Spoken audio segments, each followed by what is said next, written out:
আমি কষ্ট মিটাই দিই নাই। আর কতটা কষ্ট মিটাইছি বুঝলাম। আচ্ছা ভালো হয়েছে। সামনে লাগে।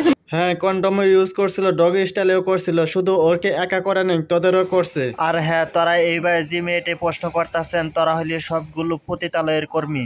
আর যদি তা না হয়ে থাকে তাহলে একটি মেয়েকে আর একটি মেয়ে এ ধরনের প্রশ্ন কিভাবে করে? সামনে লাগেছে না পিছনে লাগেছে? কন্ডম ইউজ করছিল, ডগ স্টাইলে তো করে নাই। কন্ডম ইউজ করেছিল নাকি কি ইউজ করেছিল? এইভাবে একটি মেয়ে আরেকটি মেয়েকে কোনোদিনই প্রশ্ন করতে পারে না। যে মেয়েগুলো এ প্রশ্ন করে ওই মেয়ে ব্যবসা খাঙ্কি নামে পরিচিত। সামান দিয়ে লাগাইছিল নাকি পিস দিয়ে লাগাইছিল, তাহলে এই মেয়েটি জানে কিভাবে? নিশ্চয়ই সেই মেয়েটি সামান দিয়ে অথবা পিস দিয়ে লাগাইছিল। বাজে বাজে প্রশ্ন করছে, আবার দেখছি গায়ে হাত তুলছে। গায়ে হাত তোলা ভালো হয়েছে, বেশ আরো মারা দরকার ছিল।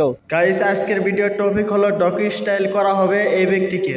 এরই বান্ধবী তাকে বলতে আছে তোকে কিভাবে করেছে, কন্ডম ইউজ করেছে কিনা, কন্ডম কোন জায়গায় ইউজ করতে হয় এই ব্যক্তি ব্যবহার না করলে জানলো কিভাবে? এই মেয়েগুলো দেখতে আছেন, এগুলো সব এক গোয়ালের গরু, মনে হয় সবগুলো মোতার জায়গায় গোতা খাওয়ার লোক। আসলে ভাই এদেরকে রুশ করে লাভ নেই, এরা লজ্জা ছাড়া পানি, এরা শরম ছাড়া বেহা বেপর্দা। তাই ভিডিওটি ভালো লাগলে অবশ্যই লাইক কমেন্ট শেয়ার করবেন, চ্যানেলটি সাবস্ক্রাইব করবেন।